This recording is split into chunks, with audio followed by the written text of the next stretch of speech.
एका निर्णयामुळे महाराष्ट्रातील आदिवासी समाजाचं भवितव्य बदलू शकतं का?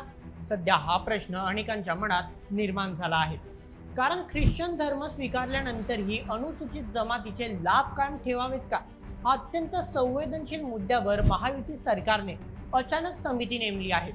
विशेष म्हणजे या समितीत 27 सदस्य असून माजी आदिवासी विकास मंत्री आणि नंदुरबारचे आमदार डॉक्टर विजयकुमार गावित यांचाही महत्त्वपूर्ण समावेश करण्यात आला आहे.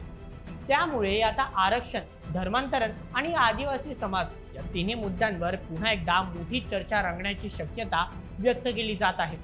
या समितीला सर्व कायदेशीर, घटनात्मक आणि सामाजिक पैलूंचा अभ्यास करून अहवाल सादर करण्याची जबाबदारी देण्यात आली आहे. मात्र सरकारने अद्याप कोणताही अंतिम निर्णय घेतलेला नाही. मग या समितीचा अहवाल नेमका काय सांगणार? डॉक्टर विजयकुमार गावित यांची भूमिका काय असू शकते आणि या संपूर्ण प्रक्रियेनंतर सरकारचा पुढचा निर्णय काय असेल?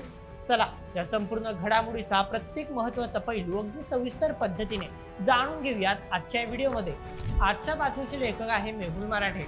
तर मित्रांनो, मागील काही काळापासून धर्मांतर केलेल्या आदिवासींना अनुसूचित जमाती म्हणजेच एसटी आरक्षणाचा लाभ मिळायला हवा की नाही, हा प्रश्न सातत्याने चर्चेत आहे. कारण हा विषय केवळ धर्मांतरापुरता मर्यादित नाही, तर तो लाखो आदिवासींच्या भवितव्याशी आणि त्यांच्या हक्कांशी जोडलेल्या असल्याचं मानलं जातं. याच कारणामुळे या मुद्द्यावर वेळोवेळी वेगवेगळी मतं समोर येत राहिली आहे. काहींचं म्हणणं आहे की एखाद्या व्यक्तीने धर्म बदलल्यानंतर त्याला आधीप्रमाणे आरक्षणाचा लाभ मिळायला हवा की नाही, त्याचा पुन्हा विचार व्हायला हवा. तर दुसऱ्या बाजूला अनेकांचं मत आहे की आदिवासींची ओळख ही केवळ धर्मावर ठरत नाही, त्यामुळे धर्म बदलला म्हणून त्यांच्या हक्कांवर परिणाम होता कामा नाही. यामुळेच हा संपूर्ण विषय दिवसेंदिवस अधिक संवेदनशील बनत गेला आणि म्हणूनच कोणत्याही एका बाजूने घाईघाईत निर्णय घेण्याऐवजी या प्रश्नाची प्रत्येक बाजू समजून घेण्याचा निर्णय राज्य सरकारने घेतला आहे. यासाठीच महायुती सरकारने तब्बल 27 सदस्यांची एक समिती स्थापन केली आहे. या समितीचे काम म्हणजे या विषयाशी संबंधित सामाजिक, कायदेशीर आणि इतर सर्व महत्त्वाच्या बाबींचा सखोल अभ्यास करून सरकारला अहवाल सादर करणं. म्हणजेच अंतिम निर्णय घेण्यापूर्वी सरकार सर्व बाजूंचा विचार करणार असल्याचं स्पष्ट संकेत या निर्णयातून मिळत आहे. विशेष म्हणजे या 27 सदस्यीय समितीमध्ये माजी आदिवासी विकास मंत्री आणि नंदुरबारचे विद्यमान आमदार डॉक्टर विजयकुमार गावित यांचाही समावेश करण्यात आला आहे. त्यांचा सहभाग या निर्णयासाठी अत्यंत महत्त्वपूर्ण ठरू शकतो. आता इथेच आणखी एक महत्त्वाचा प्रश्न निर्माण होतो. या 27 सदस्यीय समितीत डॉक्टर विजयकुमार गावित यांचा समावेश इतका महत्त्वाचा का मानला जातोय?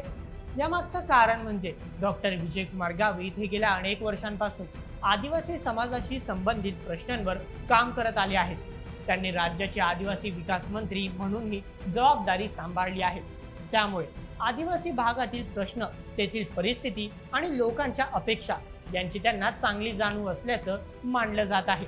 डॉक्टर गावित ज्या नंदुरबार जिल्हा आणि विधानसभा मतदारसंघाचे प्रतिनिधित्व करतात, तो देखील आदिवासी बहुल मानला जातो. म्हणून एक अनुभवी आदिवासी नेतृत्व अशी त्यांची संपूर्ण राज्यात ओळख आहे. मात्र इथे एक गोष्ट लक्षात घेणं तितकंच महत्त्वाचं आहे. ही समिती केवळ एका व्यक्तीच्या मतावर चालणार नाही. या समितीत विविध क्षेत्रातील तब्बल 27 सदस्य आहेत. त्यामुळे प्रत्येक सदस्य आपापली बाजू आणि अभ्यास सरकारसमोर मांडणार आहे. त्यानंतरच या संपूर्ण विषयावर अंतिम अहवाल तयार केला जाणार आहे. याच कारणाने सगळ्यांच्या नजरा आता समितीच्या पुढील अहवालावर लागली आहेत. कारण हा अहवाल सादर झाल्यानंतरच या प्रकरणावरील सरकारची पुढील भूमिका स्पष्ट होईल. या संदर्भात धुळे शहराचे आमदार अनुप भैया अग्रवाल यांनी लक्षवेधीद्वारे प्रश्न उपस्थित केला होता. त्यांच्याकडून असे सांगण्यात आले होते की नंदुरबार जिल्ह्यातील नवापूर तालुक्यात ख्रिश्चन धर्मगुरू आणि मिशनरींच्या प्रभावामुळे मोठ्या प्रमाणात आदिवासींचे धर्मांतरण होत आहे. या चर्चेदरम्यान अत्यंत आक्रमक पवित्रा घेत त्यांनी अशी मागणी केली होती की जर एखाद्या आदिवासी व्यक्तीने धर्मांतरण केले तर त्याला अनुसूचित जमाती या नात्याने मिळणाऱ्या सवलती, आरक्षण आणि इतर लाभ तातडीने रद्द करण्यात यावे. यावेळी महसूल मंत्री आणि आदिवासी विकास मंत्री यांच्याकडून या संदर्भात सखोल अभ्यास करण्यासाठी आदिवासी आमदारांची एक सखोल समिती स्थापन करण्याचे आश्वासन देण्यात आले होते आणि त्याच आश्वासनाची पूर्तता म्हणून आता हा निर्णय घेण्यात आलाय. या समितीचं नेतृत्व आदिवासी विकास मंत्री डॉक्टर अशोक उईके करत आहेत. उपाध्यक्ष म्हणून राज्यमंत्री इंद्रनील नाईक यांना जबाबदारी देण्यात आली आहे. त्याचबरोबर माजी मंत्री नरहरी झिरवळ, धर्मराव बाबा आत्राम, डॉक्टर विजयकुमार गावित, आमदार आमशा पाडवी, नवापूरचे आमदार राजेश पाडवी आणि मंजुळा गावित यांसारख्या आदिवासी समाजाचं प्रतिनिधित्व करणाऱ्या लोकप्रतिनिधींचाही या समितीत समावेश करण्यात आला आहे. म्हणजेच या समितीच्या माध्यमातून प्रशासनाचा अनुभव आणि आदिवासी भागातील प्रत्यक्ष कामाचा अनुभव असलेले सदस्य एकत्र आणण्याचा सरकारचा प्रयत्न दिसून येतोय.